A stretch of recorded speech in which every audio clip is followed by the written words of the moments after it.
Vergès, Étienne Bloch. La face cachée du procès Barbie. Compte-rendu du débat de Ligoure. Édition Samuel Tastet, 1983. Un participant. Vous avez dit, maître Vergès, que ce procès est capital. Êtes-vous sûr qu'il aura lieu? Il y a beaucoup trop de gens qui ont intérêt à ce qu'il n'ait pas lieu. Jacques Vergès. Alors, en pesant mes mots, je vous dirai deux choses. Premièrement, j'ai peur pour la vie de Barbie, parce que c'est la seule issue pour les apprentis sorciers qui ont monté cette affaire. Et je vous dirai, ça sera une autre confidence, je vais partir dans une semaine en Bolivie, où règne, paraît-il, un gouvernement de gauche, avec des nervis. Et, avant d'y aller, j'irai au Quai d'Orsay dire au ministère des Affaires extérieures, vous êtes responsable de ce qui peut m'arriver. Pour le reste, c'est notre boulot, advienne que pourra. Marco Gérin. Je ne suis pas d'accord avec toi quand tu mets les Leguet et les Bousquet au même niveau que Barbie. Faut pas oublier que Barbie, c'était les vrais salopards. Ce n'était que des copies, les autres. Moi, j'ai vécu cette époque-là. Toi, tu n'étais peut-être pas en France, mais moi, j'y étais. Et peut-être que les vieux se rappellent, c'était des valets, les autres. Il y avait la Gestapo française, les miliciens, tout ça. Mais ils étaient à la botte des Allemands. Les vrais chefs, c'était les nazis. C'est une époque effroyable de ma jeunesse. Tu peux pas le dégommer et dire que Barbie, c'est un zéro. Jacques Vergès. Je n'ai jamais dit ça. J'ai dit, je ne défends pas Barbie personnellement, mais un capitaine. Entre un capitaine SS qui était allemand et un sous-préfet français qui s'appelait Papon, tu admettras qu'il y avait une différence, que le sous-préfet, il n'était pas forcé de faire le boulot qu'il a fait. Marco Gérin. Mais ils étaient à plat ventre à l'époque. Jacques Vergès. Mais c'est pour ça que ce procès ne peut pas avoir lieu. Marco Gérin. Mais on le sait, c'est de la magouille, on le sait tout ça. Mais ça n'empêche pas que c'était des monstres. Jacques Vergès. Le procès que tu appelles, je l'appelle aussi, mais ce n'est pas celui que l'on veut nous offrir. Ce que l'on veut nous offrir, puisque l'on parle de cette époque, c'est un ersatz de procès. Elisabeth Auerbacher. Moi, ce que je voudrais poser comme question, c'est est-ce que dans toute la défense par rapport à Barbie, est-ce que dans le fond, ce n'est pas toi le procureur? Jacques Vergès. Évidemment. Elisabeth Auerbacher. Et qu'à un moment donné dans la défense, par rapport à la notion de défense, quand on défend quelqu'un, il arrive un lien d'affection. Est-ce que tu ne vas pas te retrouver dans une contradiction? Jacques Vergès. Je ne crois pas. Pour l'instant, c'est vrai que j'accuse, c'est vrai que le procureur c'est moi, et en face, j'ai affaire pour la première fois à des inculpés qui réclament le secret de l'instruction. Depuis 3 semaines, je les accuse et ils ferment leur gueule. Pourtant, ils ont les médias à leur disposition. Ils ferment leur gueule. Un participant. Monsieur Mitterrand, par exemple, continue la politique nucléaire de la France avec un risque potentiel de crime contre l'humanité. Je dois dire aussi qu'il continue les essais nucléaires dans le Pacifique. Alors, Jacques Vergès.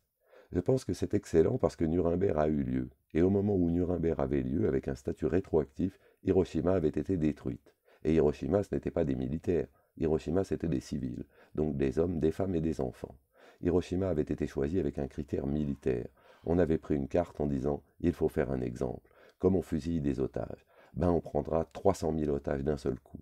Et ceux qui ont fait ça, et sans risquer même d'avoir une blessure au pied, ceux qui ont fait ça ensuite ont présidé le tribunal de Nuremberg. C'est ça le problème. Frédéric Joyeux. Et pour ce qui est de Mitterrand, tu as parlé de Lacoste tout à l'heure. J'ai été surpris que tu ne parles pas de Mitterrand lui-même, qui au moment de la guerre d'Algérie était ministre de l'Intérieur et donc a été impliqué très directement au niveau des gouvernements qui géraient la guerre d'Algérie, et qui non seulement la géraient, mais l'entretenaient. Je n'ai pas tout à fait fini tout à l'heure ce que je voulais dire sur le CAPJ et l'intérêt que l'on voyait à l'entrée de Vergès dans la défense de Barbie. C'est de montrer le déséquilibre complet qu'il y a entre l'institution judiciaire et un problème vraiment profond, vraiment énorme comme ce crime contre l'humanité. Qu'est-ce que cela veut dire, enfin?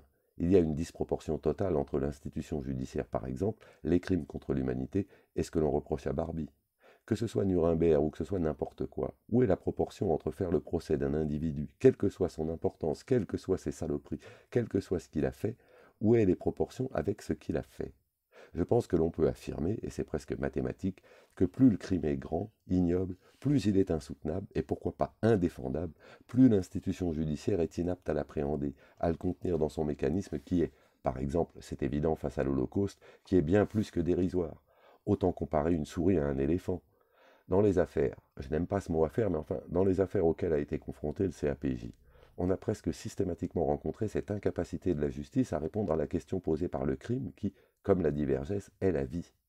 Par une pirouette, on peut même s'amuser à définir Vergès, ou nous autres qui combattons le judiciaire, comme étant des humanistes. Car au fond, en combattant la justice, c'est la vie que nous défendons. Même dans l'affaire Barbie, c'est ce principe qui est défendu. Je dis ce principe pour ne pas dire cette morale. Dans cette affaire, vu les proportions, vu la démesure, nous frôlons le mythe, la fable, qui sait. Et pourtant, c'est très exactement la même chose qui se produit pour un voleur de poules, un pickpocket, un braqueur, ou je ne sais quelle affaire de justice pénale posée par le justiciable, par l'accusé. C'est dans cette impossible réponse que se trouve la pérennité de la chose judiciaire, et c'est au travers d'elle que le judiciaire remplit son rôle. Occulter la réalité et ses contradictions et conflits sans trêve ni fin. Le judiciaire est le pansement posé sur la gangrène sociale. Et nous disons au CAPJ que les médecins qui prétendent soigner ainsi, eh bien, ce sont des charlatans. Et c'est à ces gens-là que nous sommes confrontés sans cesse, et c'est constamment ridicule.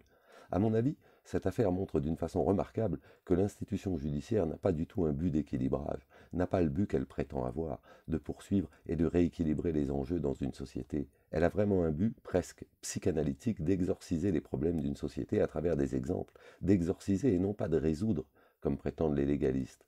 À travers le procès Barbie, on essaye d'exorciser le nazisme en France, mais c'est complètement dérisoire. Si le gouvernement français et la France dans son ensemble voulaient lutter contre le nazisme, plutôt que d'organiser une mascarade judiciaire et de se limiter aux problèmes de forme judiciaire posés par le nazisme, c'est-à-dire juger Barbie, on ferait mieux de faire apparaître le fond du nazisme, d'entamer une lutte, de poser vraiment la question où se trouve le nazisme, pas hier, mais aujourd'hui, dans la vie quotidienne, dans les attitudes de tous les jours, en expliquant notamment que quelqu'un comme Barbie ne pouvait exister, ne pouvait exercer, ne pouvait torturer qu'avec la complicité des Français. Que ce soit une complicité active pour les collabos ou une complicité passive pour l'ensemble des Français, à quelques très rares exceptions près. Tout cela, c'est un problème qu'il faut poser. Et la disproportion entre le judiciaire et ces problèmes-là est cinglante. Jean Lapéry. Très bien. Elisabeth Heuerbacher. Et c'est pour cette raison qu'Étienne Bloch ne veut pas se limiter au juridisme. Étienne Bloch. D'accord. Puisque tu me donnes la parole en m'interpellant, je voudrais poser une question à Vergès en ce qui concerne le procès lui-même. Parce qu'on se trouve devant un procès ou la préparation d'un procès. Tu nous dis que Barbie a une mémoire phénoménale, qu'il est capable de se souvenir de tous les détails d'il y a 40 ans. As-tu l'intention de violer le secret de l'instruction, et par conséquent de ne pas attendre le procès pour faire le procès? Jacques Vergès. Dans ce domaine, il est évident que, nous en avons discuté hier, je ne pense pas violer le secret de l'instruction. Je pense que sur l'instruction, les magistrats du syndicat de la magistrature disent qu'on peut rendre cela public. Le programme socialiste dit que l'instruction doit être publique. Je serai respectueux du programme socialiste. Dominique Nocody. Il s'est passé une chose curieuse pour moi début avril. Dans un rêve, je voyais sur les bancs de la chapelle de mon collège Vergès habillé en curé avec une robe noire. Il ressemblait à un prêtre style sportif qui était au collège à l'époque de mes études. Ça m'a intrigué. Évidemment, c'était plausible, puisque les avocats ont aussi la robe noire et qu'ils attendent leur tour de parole sur des bancs.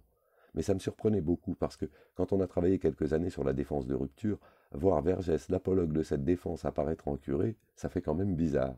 D'autant plus qu'avec Vergès, on avait parlé du côté cerné de la défense militante, le petit loulou victime du grand capital, etc.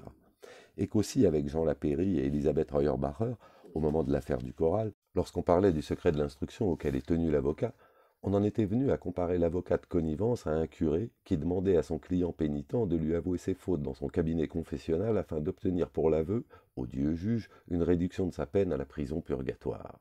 Alors Vergès curé. Ce n'est que 3 semaines après que j'ai compris, en apprenant sa nomination comme défenseur de Barbie. Je me suis dit alors, il n'y a pas de doute, le voilà le curé. Mais le curé de la rupture morale, celui qui va rompre le secret des pharisiens. Et c'est là que, dans un ailleurs, il rejoint Étienne qui, hier soir, dans son exposé sur le secret de l'instruction, nous a rappelé que celui-ci servait surtout à favoriser le totalitarisme du pouvoir, car il convenait plus que le pouvoir était totalitaire, moins il respectait le secret qu'il imposait aux autres, lorsqu'il fallait se débarrasser d'éléments indésirables ou contestataires de l'ordre établi. Étienne nous a aussi fait allusion aux derniers entretiens de Bayonne réunis sur le thème « Ce qui reste secret ». Et là, Étienne, dans la coupure de presse que tu nous as citée, mais que tu ne nous as pas lue, il est écrit que les participants avaient réfléchi sur le livre de René Girard, Des choses cachées depuis la fondation du monde. Sa thèse, de moins en moins contestée et de plus en plus évidente, est qu'hélas, la violence est fondatrice. C'est sur le crime que se constitue le pouvoir. Les révolutions sont de grandes boucheries. Lorsque dans un clan, il y a plusieurs prétendants au pouvoir, il n'est pas rare que l'un d'eux soit assassiné ou rayé de la carte dans des conditions mystérieuses. Mais les anciens terroristes, ceux qui ont pris le pouvoir, généralement les plus violents, les plus sanguinaires et les plus fourbes d'entre eux, par action ou par omission, en ayant écarté les révolutionnaires utopistes, n'ont de cesse d'accuser ceux qui veulent prendre le pouvoir de terroristes. Et la justice, garante de la conservation de l'ordre existant, doit cacher l'origine terroriste du pouvoir. Elle pourchasse même ceux qui font allusion à ces crimes, car on n'a pas le droit, sous peine de diffamation, de parler des crimes amnistiés. À cet égard, le procès de Barbie est exemplaire. La justice n'envisagera pas la disparition de Jean Moulin, le fusible le plus faible de la résistance, coincé entre les intérêts des gaullistes et des communistes, et dénoncé pour d'obscures querelles de clans qui ne doivent surtout pas remonter à la surface. Mais aujourd'hui, hasard, le pouvoir organise une grande fête en son honneur. Comme un cadavre ne peut parler, la résistance a retrouvé autour de lui l'immunité des masques. Et la justice, qui était aux côtés de Barbie en 1943, se retourne contre lui maintenant que certains de ceux qui ont lâché Jean Moulin ont pris le pouvoir dans l'après-guerre. Le secret du pouvoir et de la justice qu'il couvre, il y a toujours eu des hommes pour le dénoncer, devant la justice, souvent des sortes de prophètes religieux. Mais se mettre en avant pour dévoiler le secret du pouvoir des hommes, dénoncer les bassesses de dirigeants politiques comme le fait Vergès, c'est se prendre pour l'égal d'un dieu n'étant à l'abri de l'ambivalence du pouvoir, la nature n'admet ce dévoilement qu'au risque d'avoir son propre sang versé. Dimanche 19 juin 1983, 10h10, 11h50. Les intervenants au débat Barbie. Jacques Vergès, avocat de Klaus Barbie, auteur de La stratégie judiciaire. Jacques Vergès rejoignit De Gaulle à Londres et fut résistant durant la guerre 39-45. A été l'avocat du FLN pendant la guerre d'Algérie, qualifié par la presse comme étant l'avocat des terroristes gauchistes. Sa désignation par Klaus Barbie a stupéfait tout le monde et a suscité de nombreuses questions. Il a participé aux premières assises de la défense libre et se trouve aux côtés du CAPJ depuis de longues années. Étienne Bloch, conseiller honoraire à la cour de Versailles, fils de Marc Bloch, historien et résistant, il participa à la création du syndicat de la magistrature en 1970, un magistrat hors norme qui oblige, en plaçant haut son éthique, à casser les a priori où l'on cantonne la magistrature, co-auteur de Être juge demain, presse universitaire de Lille. Jean Lapéry, militant de tous les combats judiciaires, vieux non violent, comme il se définit lui-même, il participa à la fondation du comité d'action des prisonniers en 1972, puis en 1979 il créa le CAPJ, organisé avec Dominique Nocody les premières assises de la défense libre en août 1980. Il est le cauchemar des magistrats et l'âme de la défense libre. Elisabeth Heuerbacher, militante du CAPJ, avocate. Elle a dû se battre pour entrer au barreau qui, connaissant ses engagements et sa fougue, redoutait à juste titre son arrivée dans la profession. Elle s'y comporte comme dans la vie et y chamboule les archaïsmes, ce qui ne va pas sans risque. Au cours de ses deuxièmes assises, elle purgeait une peine de 15 jours de suspension infligée par le Conseil de l'ordre. Son crime, avoir sorti une de ses clientes des griffes de Canivet-Beugy, juge d'instruction. Dominique Nocody, fondateur des boutiques de droit, docteur en droit. Il est tout à la fois un technicien et un poète de la chose judiciaire. Au cœur des luttes d'aujourd'hui, il tente dans sa pratique judiciaire de changer le rôle du juriste, que ce soit avec les immigrés des foyers Sonacotra ou les squatteurs du 19e à Paris. Il fut avec Jean Lapéry à l'initiative des premières assises de la défense libre. Marco Gérin, militant du CAP puis du CAPJ. Cet anarchiste nantais qui connut l'occupation nazie, lutte dans sa région avec énergie et fraternité, bien loin du centralisme parisien. Frédéric Joyeux, militant du CAPJ, il fut, en mai 1982, le premier justiciable à obtenir l'accès à son dossier pénal. Son combat contre la justice démarra par la justice militaire qu'il condamna en 1980 pour son insoumission au service militaire. Depuis, il participe à la lutte des squatteurs à Paris, notamment dans ses implications judiciaires. Il est aussi l'auteur de La défense libre au tribunal, édition VRAC.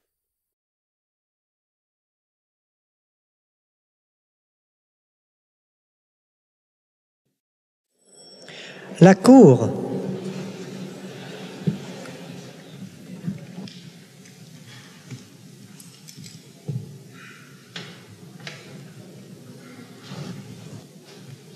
Mesdames et messieurs, veuillez vous asseoir.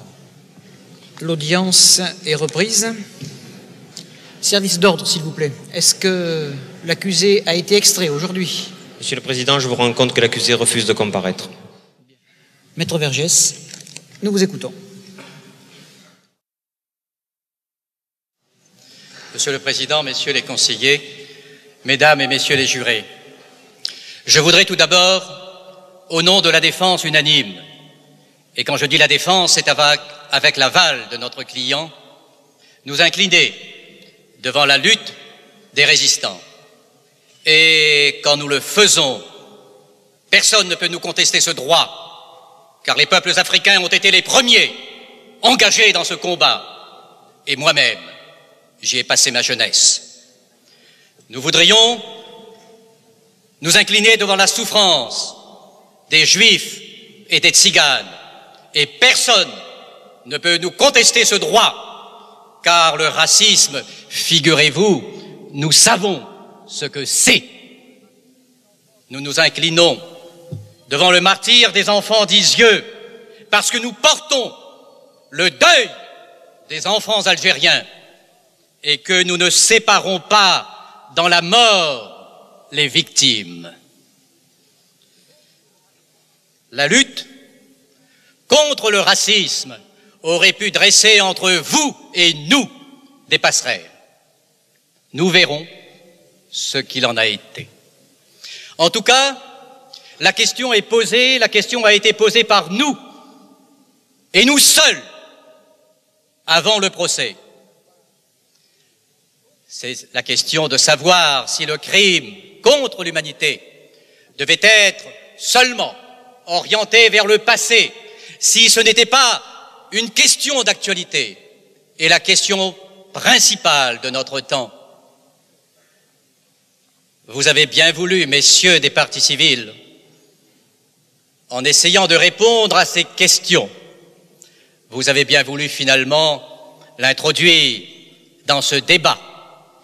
Et la défense se réjouit qu'à votre suite, mais allant plus loin que vous, le procureur général, dans la première partie de son réquisitoire, ait bien voulu admettre que cette notion de crime contre l'humanité est une notion qui n'est pas encore fixée, une notion qui varie, une notion qui oppose les cours françaises entre elles, mais qu'avec la position prise par la chambre criminelle de la Cour de cassation, il n'est plus possible de faire en sorte que l'actualité n'entre pas dans ce procès.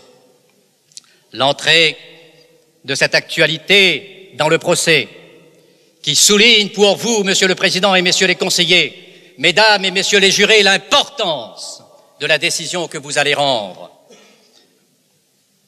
Cette entrée dans ce prétoire du problème essentiel de notre temps concernant les crimes contre l'humanité, il était normal que les peuples africains qui ont été présents à tous les rendez-vous de la lutte contre le nazisme soient ici dans ce procès symboliquement représenté. Je ne suis pas contre l'amnistie, messieurs. Je suis pour l'égalité. Je suis pour l'amnistie à condition qu'on renonce à l'imprescriptibilité. Je suis pour l'imprescriptibilité à condition qu'on renonce à l'amnistie. Mais on ne peut pas tenir ce double langage. À Nuremberg, nous dit-on, c'est l'humanité qui se présentait en accusatrice, singulière humanité à tout le moins, humanité qui regroupait les seuls vainqueurs, mais pas tous les vainqueurs, puisque les peuples coloniaux s'en trouvaient exclus, quand ils y avaient deux fois leur place, comme héros et comme victimes. Héros du combat libérateur et victimes des massacres qui prolongeaient la guerre. Pour parler au nom de l'humanité, il faut pour le moins être son émanation véridique et vérifiable, pouvoir parler au nom de tout homme et de tout l'homme. Je suis homme et rien d'humain ne m'est étranger, disait déjà Terence, cet ancien esclave de Rome, né dans cette Afrique du Nord dont nous parlons, à Carthage précisément. Comment peut-on se présenter comme mandataire de l'humanité sans la majorité des hommes qui la constituent? Intellectuellement, cette contradiction ne se surmonte pas. Cela signifie qu'en morale, elle se trouve présente dans ce prétoire, qu'elle plane sur ce procès depuis la première audience et qu'elle veille dans l'esprit de chacun d'entre nous.